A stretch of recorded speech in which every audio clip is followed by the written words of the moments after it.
अस्सलामुअलैकुम and welcome back to my channel. I hope कि आप सब लोग बिल्कुल ठीक होंगे। यहाँ पे भी सब खैरियत से हैं। और आज के व्लॉग में मैं आपके साथ अपनी स्टोरी शेयर करूँगी। पिछले कुछ अरसे से जो कुछ भी मेरे साथ हुआ, जो कुछ मैंने फ़ील किया और कैसे मैं उस सब से निकली, ये सब मैं आपको दिखाऊँगी और बताऊँगी। ये सब आपके साथ शेयर करने का मकसद सिर्फ़ उन लोगों को मोटिवेट करना है जो इस सब से गुज़र रहे हैं, क्योंकि जो भी मेरे साथ हुआ ये बहुत कॉमन है। और ज़िंदगी क्योंकि एक जैसे नहीं रहती, अप्स एंड डाउन्स आते हैं और हम डिफरेंट चीज़ें एक्सपीरियंस करते हैं, फेस करते हैं। तो हर इंसान इस सिचुएशन से या तो गुज़र चुका है या गुज़रेगा या गुज़र रहा होगा।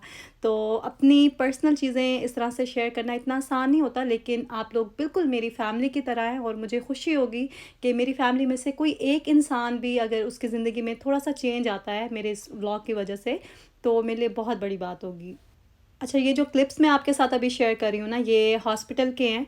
एक्चुअली कुछ दिन पहले मेरी तबीयत इतनी ख़राब हो गई थी कि मुझे इमरजेंसी जाना पड़ा। देखने को सब कुछ नॉर्मल था, कुछ भी नहीं हुआ था मुझे, लेकिन मेरे में इतनी स्ट्रेंथ भी नहीं थी कि मैं 2 मिनट खड़ी हो सकूँ। मैं खड़ी होती थी, मुझे लगता था मैं गिर जाऊँगी। इस सारे मामले में सबसे अच्छी बात ये थी कि हमारी फैमिली हमारे साथ थी, वरना परदेस में इस तरह की सिचुएशन हो तो थोड़ी मुश्किल हो जाती है। तो मेरी जो सिस्टर इन लॉ है, मेरी जेठानी, उन्होंने ख़ास तौर पे बहुत साथ दिया और 3-4 दिन तक तो कुकिंग भी वही करती रहीं। यहाँ पे शामी कबाब बना रही थीं वो, और इनकी बहुत हिट रेसिपी है शामी कबाब की, पूरी फैमिली में फ़ेमस है। तो मैंने सोचा कि रिकॉर्ड भी करूँ, आपके साथ शेयर करूँ। चिकन हमने बोनलेस लिया था और इसमें गरम मसाला जो है ना भाभी पिसा हुआ ही डालती हैं, तो ये मुझे काफ़ी ईज़ी लगा, वरना साबित गरम मसाला हम डालते हैं तो बाद में फिर उसे निकालना पड़ता है, तो थोड़ा इरिटेटिंग लगता है। और इसमें पिसी हुई लाल मिर्चें भी डाली हैं और गोल वाली जो मिर्चें होती हैं साबित, वो भी डाली हैं। नमक और अदरक लहसुन का पेस्ट भी डाला था इसमें काफ़ी सारा। इसके अलावा प्याज जो है ना भाभी नहीं डालती हैं इसमें। इनकी रेसिपी थोड़ी डिफरेंट भी है और ईज़ी भी है। तो मैंने तो जितने भी लोगों को देखा ना शामी कबाब बनाते हुए, प्याज वो लाज़मी डालते हैं, लेकिन भाभी बिल्कुल भी इस टाइम पे प्याज नहीं डालती हैं। जब ये कुक हो जाता ना, तो फिर इसके अंदर प्याज, हरा धनिया, हरी मिर्चें और पुदीना कट करके वो सब डालते हैं। इसको मिक्स करके फिर इसके कबाब बना लेते हैं, जैसे मैं भी बनाती हूँ। वो वाला प्रोसीजर सेम है, लेकिन स्टार्टिंग जो है ना वो इनकी और मेरे कबाब की बिल्कुल डिफरेंट है। एनीवेज़, वापस आ जाते हैं अपनी स्टोरी की तरफ। तो मैं आपको बता रही थी अपनी कंडीशन के बारे में। मैं इतनी वीक हो गई थी कि मुझसे खड़ा नहीं हुआ जाता था, मुझे चक्कर आते थे, मुझे कुछ भी अच्छा नहीं लगता था। जैसे डिप्रेशन में होते हैं आप, उस तरह की भी फीलिंग्स आती थी और फिज़िकली भी मैं वीक हो गई थी। इसके अलावा मेरा व्लॉग बनाने को भी दिल नहीं करता था। आप लोग बार-बार कहते थे ना आपके व्लॉग बहुत लेट आ रहे हैं, तो उसके पीछे ये रीज़न भी था कि मेरा दिल ही नहीं करता था मैं व्लॉग बनाऊँ, मैं कैमरा उठाऊँ या मैं कुछ भी करूँ उससे रिलेटेड। इवन कि मेरी 1-2 कमिटमेंट्स थी ब्रांड्स के साथ, तो वो वीडियो बनाना भी ना मुझे पहाड़ जैसा लग रहा था। मुझे लग रहा था मैं कर ही नहीं सकती। तो ऐसे में फिर मेरी फैमिली ने मुझे लिफ्ट अप किया, मेरे हस्बैंड ने काफ़ी सपोर्ट किया और वीडियो बनाने में भी मेरी हेल्प की थी। किचन की हालत उस टाइम पे काफ़ी ख़राब थी, तो मैं तो क्लीन कर ही नहीं सकती थी उस टाइम पे, तो मेरे हस्बैंड ने उसे डीप क्लीन किया और इस काबिल बनाया कि मैं वीडियो बना सकूँ। क्योंकि प्रमोशन वाली वीडियो में ना हर चीज़ थोड़ी प्रेज़ेंटेबल दिखानी होती है, तो पहले मैं खुद रेडी हुई, और जब मैं खुद भी रेडी हुई हूँ ना, तो उसके बाद भी मुझे थोड़ा-सा बेहतर फ़ील होना शुरू हो गया। और यहाँ पे अब वीडियो जो है वो बन चुकी थी, अभी लंच का टाइम हो रहा था, तो रोटी बना रही थी मैं। तो ये कुछ क्लिप्स मैंने इसीलिए ही लिए थे कि मैं आपके साथ बाद में ये सब शेयर करूँगी। आपको याद आ गया होगा मैं किस वीडियो की बात कर रही हूँ। एयर फ्राई वाली वीडियो थी जो मैंने आई थिंक 2 हफ़्ते पहले शायद शेयर की थी आपके साथ। अच्छा, उस टाइम तक ना मेरी तबीयत फिर भी कुछ बेहतर थी, लेकिन उसके बाद तो फिर कंडीशन जो है ना वो वर्स्ट हो गई थी और इन्फ्लुएंज़ा भी हो गया था ना मुझे। अली को एक्चुअली हुआ था वायरल, तो उससे फिर मुझे भी लग गया। और जब मैं हॉस्पिटल गई तो उन्होंने चेक किया तो पता चला मुझे फ़ीवर भी था और इसके अलावा 2 इन्फेक्शन भी थे कोई इंटरनल। हेल्थ से रिलेटेड तो मुझे काफ़ी इश्यूज़ रहे हैं पिछले पूरे साल में ही, और मैंने नोटिस किया कि मैं बहुत ज़्यादा और बहुत जल्दी बीमार हो जाती हूँ। तो सोचा हुआ था मैंने कि इस साल मैं अपनी हेल्थ पे थोड़ी तवज्जो दूँगी और चीज़ों को थोड़ा बेहतर करने की कोशिश करूँगी, लेकिन हिम्मत ही ख़त्म हो गई थी जैसे। तो यहाँ पे मैं आपको दिखा रही हूँ, जूसर मशीन मैंने ऑर्डर की थी तो डिलीवर हो चुकी थी, और ये मैंने खुद अपने पैसों से ही बाय की थी। हमेशा मैं सोचती थी जूसर मशीन बाय करूँ, लेकिन यहाँ पे एक तो एक्सपेंसिव होती है और दूसरा मैं सोचती थी हम फ्रूट्स तो खा लेते हैं, तो जूस बनाने की क्या ज़रूरत है, एक और काम करने की क्या ज़रूरत है। लेकिन अभी मेरे लिए ज़रूरी था कि मैं डेली जो है ना 1 ग्लास जूस का पीऊँ फ्रेश। वैसे काफ़ी टाइम से मैं प्लान करी थी लेने का, लेकिन फिर रुक जाती थी कि शायद कोई प्रमोशन के लिए आ जाएगी तो फ्री में मिल जाएगी। एनीवेज़, अब फाइनली जूसर मशीन भी आ गई है और मैंने जूस पीना शुरू भी कर दिया है। क्योंकि हमारी हेल्थ जो है ना वो सबसे ज़्यादा इम्पोर्टेंट है। जब तक हमारी हेल्थ ठीक नहीं होगी हम कुछ भी ठीक नहीं कर सकते हैं। तो अब से मेरी प्रायोरिटी लिस्ट में ना सबसे टॉप पे मेरी फ़िज़िकल हेल्थ है, फिर मेरी मेंटल हेल्थ है और उसके बाद फिर बच्चे, घर और बाकी सब चीज़ें आती हैं। क्योंकि जब मेरी तबीयत ठीक नहीं थी, मैं अच्छा फ़ील नहीं कर रही थी ना, तो उस टाइम पे कुछ भी नहीं हो रहा था मेरे से। ना मैं बच्चों को सही से डील कर रही थी, ना घर मुझसे मैनेज हो रहा था, कोई भी काम मुझसे अच्छे से हो ही नहीं रहा था। मैं कर रही थी काम लेकिन ठीक से नहीं हो रही थी चीज़ें मुझसे।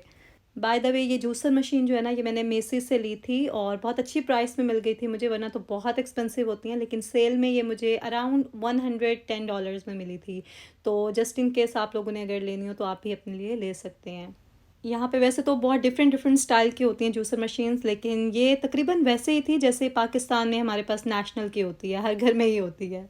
यहाँ पे अब हम लोग बाहर जा रहे थे और जैसा कि आप लोग देख सकते हैं मैं खुद ड्राइव करके जा रही हूँ और इसका क्रेडिट मेरे हस्बैंड को भी जाता है और भाई भाभी को भी जाता है, जिन्होंने बहुत अच्छे तरीके से मुझे गाइड भी किया और मेरा कॉन्फिडेंस भी बूस्ट किया।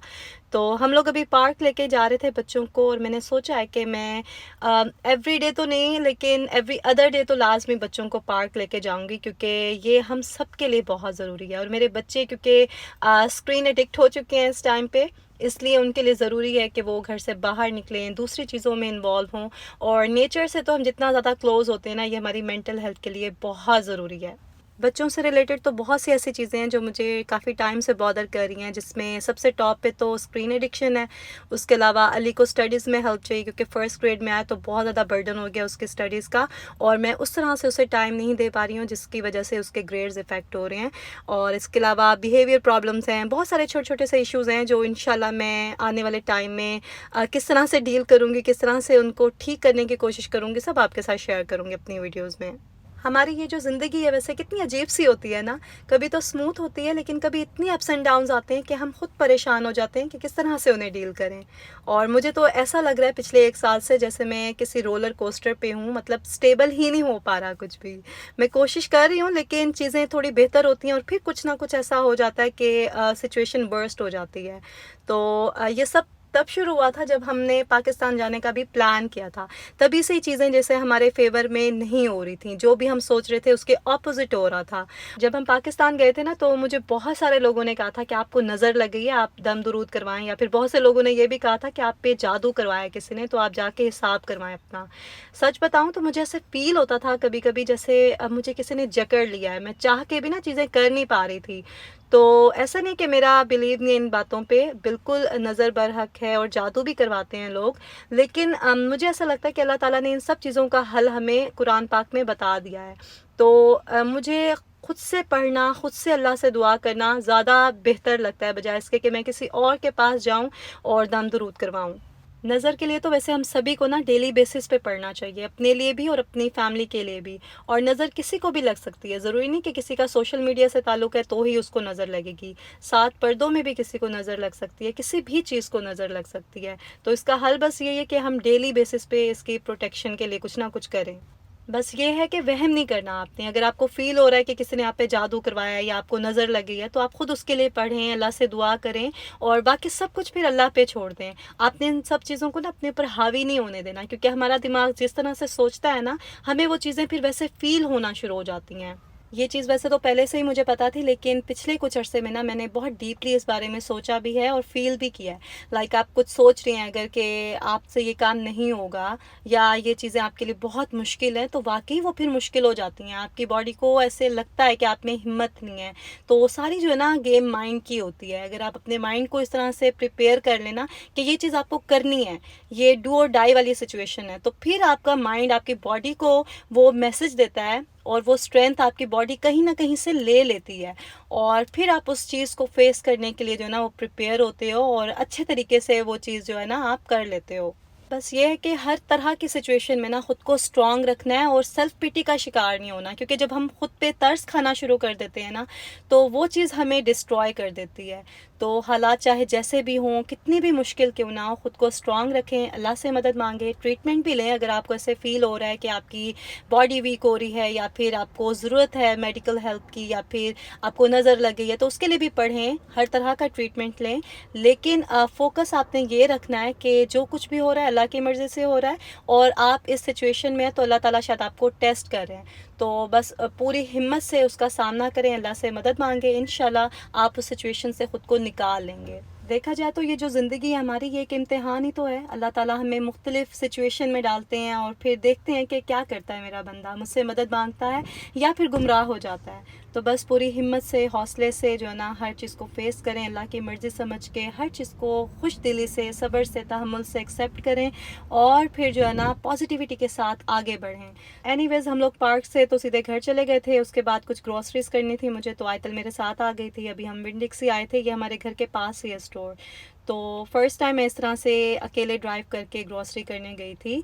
आयतल को बिठाते हुए थोड़ा सा मुझे डर लग रहा था, लेकिन मैंने उसको कहा कि बैक सीट पे बैठ जाओ ताकि आप सेफ़ रहो। यहाँ पे अभी वैलेंटाइंस डे आने वाला ना, तो उसी की डेकोरेशंस आपको नज़र आ रही हैं। हम लोग सेलिब्रेट नहीं करते हैं, बस वैसे मैं आपको दिखा रही थी। तो बस ग्रॉसरीज़ की, उसके बाद घर गए, सब चीज़ें सेट की, डिनर किया।